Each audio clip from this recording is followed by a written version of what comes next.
दोस्तों, देसी एमबीए में एक बार फिर से आपका स्वागत है। आज हम बात करने वाले हैं कुछ ऐसे स्टॉक्स की जो पिछले साल से धीरे धीरे करके बहुत अच्छा रिटर्न दे चुके हैं और जिनमें अभी भी बहुत ज़्यादा तेज़ी नहीं आई है। मतलब उनमें चांस है कि आने वाले साल में काफ़ी अच्छा रिटर्न वो हो सकता है दे दें। इसके अलावा कुछ ऐसे स्टॉक्स की बात करेंगे जो आजकल बहुत ज़्यादा परचेज हो रहे हैं। मैं ऐप्स पे देख रहा हूँ, लोग भी जिनकी बहुत बात कर रहे हैं, लेकिन उनमें रिस्क काफ़ी हाई है। तो उनके बारे में भी, ऐसे स्टॉक्स को अवॉइड भी करना रहता है। क्यों अवॉइड करना रहता है, मुझे बहुत सारे कमेंट में लोगों ने सवाल करके उन स्टॉक्स की जानकारी मांगी थी, तो उनको भी कवर करेंगे। तो दोस्तों, पहला स्टॉक है फेडरल बैंक लिमिटेड। 1931 में त्रावणकोर बैंक नाम से इस बैंक की स्थापना हुई थी केरला में। उस टाइम पे मर्चेंडाइज और जो मर्चेंट्स वगैरह होते थे उनको फाइनेंस करने के लिए इस बैंक की स्थापना की गई थी। बाद में इसका नाम बदल दिया गया और इसका नाम फेडरल बैंक कर दिया गया। अगर मैं केरला की बात करूं तो केरला का ये स्टेट का सेकेंड लार्जेस्ट बैंक है। अगर मैं प्राइवेट सेक्टर वाले बैंक की बात करूं तो प्राइवेट बैंक सबसे बड़ा है ये। इसके अलावा बैंक के फाइनेंशियल्स भी मजबूत हैं। पिछले, अगर मैं एक साल की बात करता हूं, ये वो स्टॉक है जिसकी दोस्तों मैं बात कर रहा हूं जो पिछले एक साल में धीरे धीरे करके, इसमें बिल्कुल तेजी नहीं बनी है, मतलब इसने अपर सर्किट नहीं लिया है, लेकिन फिर भी अगर आप साल भर में इसका पैटर्न देखेंगे, स्टॉक्स का देखेंगे, तो इसने 44% का रिटर्न आपको दिया है। बहुत ग्रेजुअल इसमें ग्रोथ हुई है। आप देखेंगे कि धीरे से उठता है, फिर गिर जाता है, फिर उठता है, फिर गिर जाता है, फिर उठ जा होता क्या है कि जब गिर रहा है और उसके बाद जब उठता है तो नया हाई बना रहा है। मतलब अगर 30 रुपये पे स्टॉक चल रहा है तो वो 5 रुपये गिर के 25 पे आया, लेकिन अगली बार जब उठा तो वो 30 की बजाय वो 32 पे चला गया, 33 पे चला गया। फिर 5 रुपये गिरा, फिर जब ऊपर उठा तो 33 की बजाय वो 38 पे चला गया। तो ऐसे अप डाउन करके, जैसे चीनी अग्रेशन की वो जो कहावत है ना, उस तरह से धीरे धीरे जब भी ऊपर उठा है तो थोड़ा बेटर पोजीशन में पहुंचा है। और ऐसे करके इसने साल भर में 44.98 यानी कि लगभग 45% का रिटर्न एक साल में दे दिया, जो कि बहुत अच्छा रिटर्न है। अगर मैं बात करूं इसके फंडामेंटल्स की, तो आप देखेंगे, मैं सबसे पहले इसकी प्रॉफिट की बात कर लेता हूं और बिजनेस की। तो देखिए, मार्च 2023 में 17,000 करोड़ का बिजनेस इसने किया है और मार्च 2024 में 23,000 का किया है। पीछे से देखेंगे तो लगातार ग्रो 7,000, 8,000, 9,000, 11,000, 13, 14, 17, 23, मतलब एक स्लोप में कंपनी का बिजनेस जो है, बैंक का बिजनेस जो है, वो इंक्रीज होता जा रहा है। इसके अलावा एक चीज़ हमेशा ध्यान रखिए कि जो प्राइवेट बैंक्स होते हैं या जो बैंकिंग फाइनेंसिंग कंपनीज होती हैं, ये कभी भी अपना पैसा, ऑब्वियसली इनका नहीं होता है। ज़्यादातर चीज़ों को फाइनेंस करने के लिए ये आगे लोन देते हैं और पीछे से लोन लेते हैं, या तो दूसरे बैंक से लेंगे या आरबीआई से लेंगे, या इनके और भी क्रेडिटर्स हो सकते हैं। तो ये क्या करते हैं कि वहाँ से 5 रुपये के इंटरेस्ट पे इन्होंने लोन लिया और आगे जिसको फाइनेंस करना है उसको 7 रुपये, 10 रुपये पे दे दिया इन्होंने। और इसके बीच का जो मार्जिन है वही बेसिकली इस बैंकिंग सिस्टम का, वही एक इनका रेवेन्यू होता है, वही प्रॉफिट होता है। तो अब अगर आप देखेंगे तो 23,000 करोड़ का बिजनेस करती है और एक्सपेंस 7,000 करोड़ है, लेकिन इंटरेस्ट जो है, जो इन्होंने खुद भी उठाया हुआ है, उसका 14,000 करोड़ का ये इंटरेस्ट पे कर देते हैं। तो प्रॉफिट मार्जिन अगर आप देखेंगे इसका, तो करीब 2022 में 664 करोड़ था, फिर 2,000 करोड़ हो गया, फिर 2,045 हो गया। मतलब इंक्रीजिंग स्लोप में है, ये भी एक अच्छा इंडिकेटर है। आप देखेंगे तो पहले इनका जो प्रॉफिट मार्जिन था वो 2017 में 4 था, फिर 4% था, फिर 6% हुआ, फिर 2 रह गया, फिर 5% हुआ, फिर 11% हो गया, अभी 9% है। मतलब ऑन एन एवरेज ठीक ठाक है इसकी हालत जो है। हालांकि इनका 2016 में 0% भी था। 0% क्यों था? क्योंकि रेवेन्यू 7,000 करोड़, इंटरेस्ट पे किया 5,000 करोड़ और एक्सपेंस किया 2,000 करोड़, यानी कि बहुत ज़्यादा प्रॉफिट नहीं बना। लेकिन अभी अगर वर्तमान में देखते हैं तो इसकी हालत जो है वो मजबूत दिख रही है और प्रॉफिट मार्जिन भी 11%, 9%, यानी कि एवरेज 10% का ठीक ठाक आ रहा है।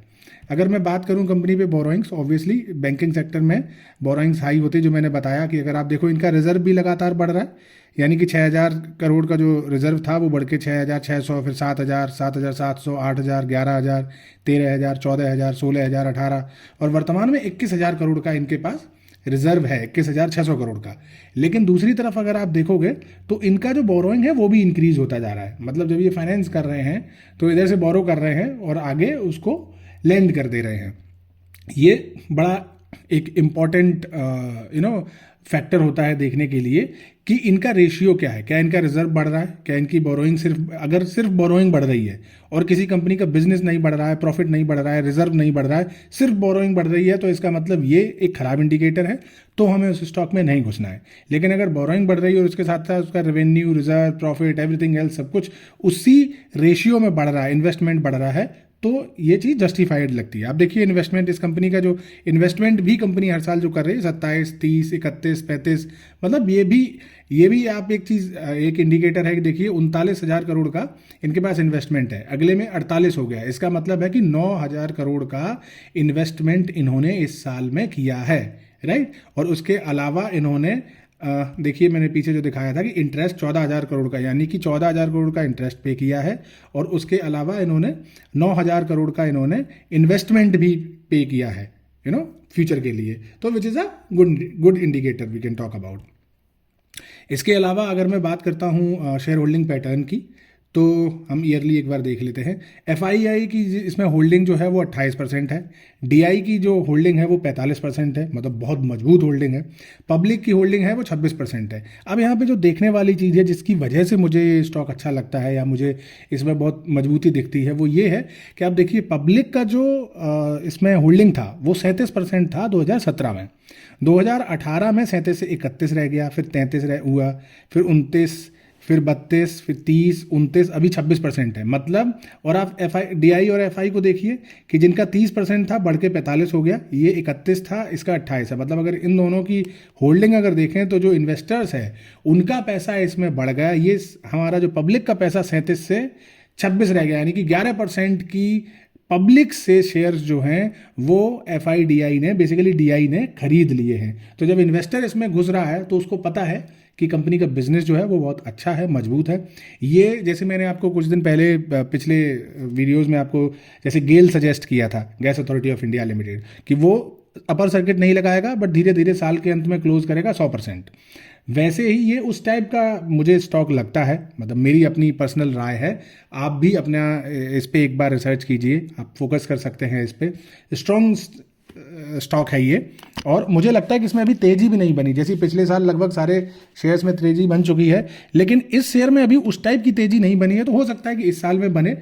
अगर खरीदें तो लॉन्ग टर्म के लिए खरीदें, ये 3 महीने वाला स्टॉक नहीं है, ये लंबे टाइम का स्टॉक है कि साल 2 साल के लिए आप इसमें डालें। ऑब्वियसली अगर 50% का मतलब अगर लोअर एंड पे ये 45% का आपको रिटर्न दे रहा है तो एक बहुत अच्छा इन्वेस्टमेंट है। चलिए अब अगला बढ़ते हैं। दूसरा दोस्तों ने कई कमेंट करके पूछा है कि सर GTL की जरा एक बार बात कर लेते हैं, तो मैं GTL की अगर बात करता हूँ, देखिए GTL का अभी जो वर्तमान में स्टॉक चल रहा है वो 12 रुपये पे चल रहा है। मैं अगर साल भर की इसकी बात करता हूँ तो ये 7 रुपये पे हुआ करता था, अभी बढ़ के 18 रुपये 55 जनवरी में पहुंचा था, फिर नीचे आ गया है। मुझे ये स्टॉक थोड़ा सा डाइसी लगता है, ये मेरी पर्सनल ओपिनियन है, और मैं डाइसी क्यों बोल रहा हूँ इसके लिए मैं आपके साथ एक बार फंडामेंटल्स इसके डिस्कस करता हूँ। देखो, अगर मैं इसके प्रॉफिट एंड रेवेन्यू की बात करता हूँ तो इसका 2000 करोड़ का रेवेन्यू है, राइट, और ये बढ़ता जाता है। 1200 करोड़ था इनका 2017 में, फिर 995 रह गया, फिर 200 रह गया, फिर 215 रह गया। आप देखिए किसी कंपनी का जो बिजनेस 1200 करोड़ 1300 करोड़ है, सडनली वो 200 करोड़ पे रह जाता है, 194 पे रह जाता है, 186 पे आ जाता है ना। ये बहुत अच्छा इंडिकेटर नहीं है कि कंपनी में ऐसा क्या चल रहा है जो इतना अप डाउन हो रहा है इसका रेवेन्यू। दूसरी तरफ आप देखेंगे कि इनके एक्सपेंसेस जो हैं, ये 2023 में अगर मैं बात करूं, इनका ऑपरेटिंग प्रॉफिट जो था वो माइनस में था, -19%, ठीक है। उसके बाद इन्होंने दिखाया है, जो मुझे डाइसी लगता है, वो ये देखिए कि इस कंपनी की जो सेल है 2024 मार्च में है 202 करोड़, राइट, और इन्होंने जो अपना प्रॉफिट बिफोर टैक्स दिखाया है वो 211 करोड़, मतलब कंपनी की टोटल सेल हुई है 202 करोड़, और कंपनी का प्रॉफिट बिफोर टैक्स प्रॉफिट दिखा दिया है बिना टैक्स के 211 करोड़। तो ये पैसा, और अभी एक्सपेंस भी हटाए नहीं है इसमें से, 141 करोड़ के इसके एक्सपेंस भी थे। उसका रीजन ये है कि इसको अदर इनकम हो रही है 184 करोड़ की यहां से। आप देखो कि इस कंपनी के प्रॉफिट का जो 141 करोड़ एक्सपेंस है, अगर मैं 202 करोड़ में से निकाल दूं तो 40-50 पे आ जाएंगे, मतलब बेसिकली 60 करोड़ का ऑपरेटिंग प्रॉफिट होना चाहिए, लेकिन ये दिखा 211 रहा है क्योंकि 184 करोड़ की अदर इनकम है। अदर इनकम का मतलब ये होता है कि मान लीजिए जैसे कोई कंपनी है, वो बैरिंग मैन्युफैक्चर कर रही है, लेकिन उसने साथ में ही किसी और कंपनी को लोन दिया था। लोन उसने 50 करोड़ दिया था, वापस उसने ले लिया उसमें से 100 करोड़। तो 50 से 100 अगर लिया है तो 50 करोड़ की उस कंपनी की इनकम हो गई। लेकिन उस कंपनी का ये धंधा नहीं है। बैरिंग बनाने वाली कंपनी का असली धंधा बैरिंग बनाना है। अगर इस साल किसी को लोन से अगर प्रॉफिट बना भी लिया तो जरूरी थोड़ी अगले साल बना लोगे, ये तो बैंक्स का काम है। तो जो अदर इनकम होती है उसका मतलब ये है कि कंपनी का जो यूजुअल बिजनेस है उससे हटके अगर कहीं से कोई इनकम आ गई, कोई पैसा आ गया, तो उसको अदर इनकम में काउंट किया जाता है। वो इस पर आप कैलकुलेट नहीं कर सकते कि देखो कभी अदर इनकम इनकी -2500 हो जाती है, कभी अदर इनकम 20 करोड़ हो जाती है, कभी अदर इनकम -1900 करोड़ हो जाती है। अदर इनकम इतना ज़्यादा वेरिएशन लेके आ रही है जिससे पूरी कंपनी के फाइनेंशियल्स जो हैं वो हिल जाते हैं। कि मतलब इनकी सेल होती है 2018 में, अगर देखा जाए बैलेंस शीट जो फाइल की थी, वो 995 करोड़ की टोटल सेल है, लेकिन अदर इनकम -2500 करोड़ की थी। इसीलिए इनका जो ऑपरेटिंग प्रॉफिट जो था, जो प्रॉफिट बिफोर टैक्स था, वो -2600 करोड़ चला गया। राइट। तो इस कंपनी के जो एक रोबस्ट कंपनी होती है, जिसका स्मूथ बिजनेस होता है कि भाई उन्होंने बिजनेस जो कर रहे हैं, रेवेन्यू है वो धीरे धीरे बढ़ता जा रहा है, उसके साथ साथ कुछ एक्सपेंस भी बढ़ रहे हैं, उसके साथ साथ उसका प्रॉफिट भी बढ़ रहा है। इस कंपनी के साथ वैसा नहीं है। अगर मैं रिजर्व की बात करता हूं, और सबसे जो माइनस इंडिकेटर जो मुझे लगता है वो है इसका रिजर्व। ये देखिए, कंपनी का रिजर्व हमेशा इंक्रीज होना चाहिए। रिजर्व का मतलब है कि कंपनी फ्यूचर के लिए जो पैसा इन्वेस्ट कर, मतलब सेव करके रखती है कि कभी बुरा वक्त आ जाता है या R&D में पैसा की जरूरत पड़ जाती है, या मान लो कोविड जैसी सिचुएशन में सर्वाइव करने के लिए कंपनी को जो चाहिए, ये वो फंड होता है रिजर्व। देखिए, -6000 करोड़ था, -6700, -6900, 6800, मतलब वर्तमान में भी कंपनी के ऊपर -6000 करोड़ का रिजर्व है, जो कि बहुत ही गलत इंडिकेटर है। इसके अलावा कंपनी के ऊपर 5700 करोड़ की बोरोइंग भी है। मतलब इस माइनस को भी आप एक तरीके से बोरोइंग ही मान सकते हो। 6 5 11 यानी कि 11-12 हजार करोड़ कंपनी ऑलरेडी नेगेटिव में चल रही है। और अगर कंपनी का आप बिजनेस देखते हैं तो कंपनी साल भर में करती कितना है, 202 करोड़ का एक्चुअल बिजनेस। मतलब 7000 और 14000 करोड़ का कंपनी माइनस में चल रही है और धंधा साल का कर पा रही है 202 करोड़। तो ये बहुत अच्छा एक इंडिकेटर नहीं है, ये नेगेटिव चीज़ है इसकी। अब जरा इसकी होल्डिंग पे आ जाते हैं। अब आप होल्डिंग देखिए, मार्च 2017 में प्रमोटर की होल्डिंग 30% थी, ये धीरे धीरे बेच रहा है। मतलब ना तो कंपनी कोई फैक्ट्री लगा रही है, ना तो बिजनेस बढ़ा रही है, ना तो कोई और इंडिकेटर पॉजिटिव है, ऊपर से प्रमोटर धीरे धीरे अपना पैसा निकाल के निकल रहे हैं इसमें से। अभी मार्च 2024 में 14% की इनकी प्रमोटर की होल्डिंग रह गई है। DI की जो होल्डिंग 38% थी, वो मात्र 10% रह गई है। FII की होल्डिंग पहले से ही 0 थी, अभी 0.43% है। जो 22 में 1.69 थी, उनने भी घटा के 1.43 कर ली है। पब्लिक की होल्डिंग जो 31% थी, वो लगातार बढ़ रही है, वो 75% पहुंच चुकी है। मतलब ये मालिक तो अपना माल बेच के निकल गया है, पब्लिक को उसने अपना माल टिका दिया है। तो ये बहुत अच्छा इंडिकेटर नहीं है, ये बहुत नेगेटिव इंडिकेटर है। लोगों ने पूछा, ये अभी बहुत ट्रेड हो रहा है, लोग बहुत इसमें पैसा इन्वेस्ट कर रहे हैं। आप देखिए 64 से 75%, 11% का इंक्रीज हुआ है। 11% मतलब बहुत बड़ी बात है। 1,42,000 शेयर होल्डर इसमें ऑलरेडी अपना पैसा लगा के बैठे हैं। ये कल को स्टॉक नीचे जाएगा तो इसमें इन्वेस्टर्स का पैसा डूब जाएगा, ऐसा मुझे लगता है। बाकी जो आपको ठीक लगता है आप एक बार खुद से रिसर्च कीजिए, उसके बाद आगे बढ़िए। चलिए, एक और स्टॉक है जिसको हमें डिस्कस करना था, तो वो है यस बैंक। इसके बारे में बहुत बात हो रही है, पिछले साल से इसने कुछ अच्छे रिटर्न भी दिए। अगर मैं एक साल की बात करूं तो 16 रुपये पे हुआ करता था ये 27 जून को, अभी चढ़ के बीच में एक बार 31 रुपये भी गया था, अभी वर्तमान में 23 रुपये पे ट्रेड कर रहा है। बीच में इसके कुछ एक बार न्यूज़ आती है कि ये डूब जाएगा, फिर आती है कि ये रिवाइव हो रहा है।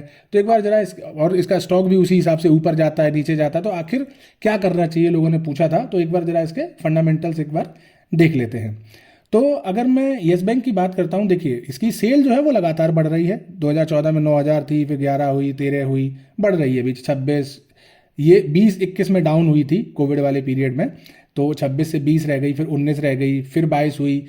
2023 यानी कि पिछले साल में 22 थी, अभी 27,000 करोड़ है। ये पॉजिटिव है, ग्रो कर रहा है।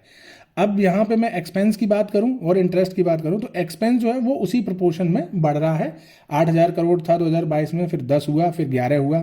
भाई जैसे सेल बढ़ रही है वैसे अगर एक्सपेंस बढ़ रहा है तो ठीक है। लेकिन यहाँ पे क्या है, इंटरेस्ट कंपनी पे कर रही है वो बहुत हाई है। मतलब 19,000 करोड़, 19,000 करोड़, 12,000 करोड़, 12,000 करोड़, 14 और 19, यानी कि 2024 में कंपनी 27,000 करोड़ का धंधा करती है, उसमें से 11,000 करोड़ का खर्चा होता है, उसमें से 19,000 करोड़ का ये कंपनी हटा नहीं सकती। अपनी कंपनी एक्सपेंस तो कम कर सकती है लेकिन इंटरेस्ट कम नहीं कर सकती, क्योंकि पुरानी बोरोइंग है।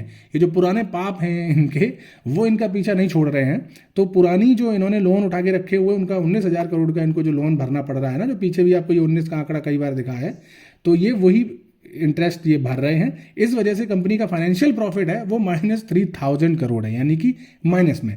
कंपनी एक्सपेंस और सेल का अगर देखा जाए रेशियो तो प्रॉफिट बना रही है। वर्तमान में कंपनी तो धंधा कर रही है अच्छा और प्रॉफिट बना रही है, लेकिन पहले से जो गड़बड़ हो चुकी हैं उनका इंटरेस्ट भरने के चक्कर में कंपनी माइनस में जा रही है। अगर हम बैलेंस शीट इसकी देख लेते हैं, रिजर्व देखिए आप, 5,000 करोड़ था, 6,000 करोड़, 11, 13, 21, मतलब रिजर्व बढ़ रहा है, मतलब धीरे धीरे बाहर आने की पूरी कोशिश हो रही है। अभी वर्तमान में अगर देखें तो 34,000 करोड़, यानी कि 2023 में 34,000 करोड़ का कंपनी के पास रिजर्व था। लेकिन बोरोइंग कितनी है? बोरोइंग अगर आप देखेंगे तो इनकी 3,35,000 करोड़ की बोरोइंग थी 2019 में, फिर इन्हें कम करके 2,19,000 रह गई, फिर 2,26, 2,69, 2,95, है ना। तो इनके ऊपर अच्छी खासी बोरोइंग भी है। अब इस पे डिपेंड ये करता है कि अगर ये इसी रेशियो में बोरोइंग को कम करते गए, मतलब 3,35,000 से अगर ये 2,95 ले आए हैं तो अच्छा है, ये एक अच्छा इंडिकेटर। बट प्रॉब्लम ये है कि जब 2020 में ये 3,35,000 से 2,19 लाए तो अगली बार 2,26 हो गई, बढ़ भी गई, 2,69 भी हो गई। अब ऐसे में क्या होता है कि जो मैंने पहले भी बताया था आपको कि अगर अदर इनकम इनको मिल जाती है कहीं से, जैसे किसी का, जैसे कंपनी ने, अगर मैं बात करूं जैसे सहारा श्री थे, उनके ऊपर लोन्स थे, भले ही वो बैंकरप्ट हो गए और अगर उन्होंने कह दिया कि हम, उनकी कंपनियों ने मान लीजिए कह दिया कि हम पैसा नहीं दे पाएंगे, वो बैड डेट में चला गया, तो कंपनियों के वो जो बैंक्स हैं उनके लिए तो वो लाइबिलिटी दिखेगा। अगर उन्होंने कहीं से पैसा उठा के सहारा को दिया था तो उनके लिए तो वो बोरोइंग हो गया, वो प्रॉब्लम आ जाएगी। अगर मान लीजिए आगे जाके कि सहारा की कोई प्रॉपर्टी बिकती है और यस बैंक, मान लीजिए यस बैंक उसको अगर लोन देके बैठा था और उसको उसका हिस्सा मिल जाता है तो वो अदर इनकम में जाएगा। तो अदर इनकम आप इनकी देखिए, साल दर साल 5,000, 4,000, 11,000, 3,000 इनको अदर इनकम भी आ रही है। तो इस पे टोटली फ्यूचर में ये डिपेंड करेगा कि कैसा परफॉर्म करता है यस बैंक। मतलब अभी तक जो चीज़ें चल रही हैं वो बहुत अच्छी नहीं है, रिस्की डेफिनेटली है। मैं अगर इन्वेस्टर्स का इसमें रेशियो देखता हूँ, FII का परसेंटेज जो है, जो स्टार्टिंग में 7% था, वो अभी वर्तमान में बढ़ के 28% है। DI का बढ़ के 38% है। पब्लिक का जो इसमें पैसा है वो 33% है। मतलब पब्लिक का जो 43% था धीरे धीरे कम होते होते 33 हो गया है। DI इसमें लगातार खरीदारी कर रहा है। FII जो है वो अपनी होल्डिंग है, जो यहाँ 20, 23, 17 था, उसने भी अपनी बढ़ा के होल्डिंग 28% रखी। मतलब ये बहुत एक अच्छा इंडिकेटर है कि फॉरेन इन्वेस्टर जो है उसको इस पर ट्रस्ट है, उसको पता है कि आ जाएगा, तो उन्होंने अपनी होल्डिंग इसमें बना के रखी हुई है और इनफैक्ट बढ़ाई है। आप देखेंगे कि 2020 में जो 12% थी वो अभी 28% हो गई है। DI 43 था तो वो 38% पे अभी भी है, मतलब वो डाउन नहीं ज़्यादा हुआ है। और पब्लिक का जो 43% था वो 33 रह गया, 10% की कम हुई है। मतलब ये एक बहुत अच्छा इंडिकेटर है। तो ये शेयर रिस्की है, लॉन्ग टर्म के लिए अगर आप खरीद रहे हैं तो आप एक बार फोकस कर सकते हैं। बल्कि मैं आपको सलाह दूंगा कि जब आप रिस्की शेयर खरीदते हैं तो पहले आप अच्छे खरीदो, जैसे कि गेल बताया है, या जैसे मैंने अभी थोड़ी देर पहले फेडरल बताया। आपने उसमें पैसा डाला, एक साल में इसने 45% का आपको रिटर्न दे दिया है। अब आप एक काम कीजिए कि वो 45% निकाल लीजिए, राइट। जो प्रॉफिट बनाया है उस प्रॉफिट को अब आप ऐसे रिस्की स्टॉक्स में डालेंगे तो आपका रिस्क जो है वो बहुत कम हो जाएगा। ठीक है, अभी वीडियो ऑलरेडी लंबी हो रही है तो मैं यहीं पे कट करता हूँ। जानकारी अच्छी लगी हो तो चैनल को सब्सक्राइब कर लो, कुछ दोस्तों वगैरह से भी करवाओ। ठीक है, नमस्कार, शुक्रिया। कोई सवाल हो तो आप कमेंट में पूछ लीजिएगा। Thank you.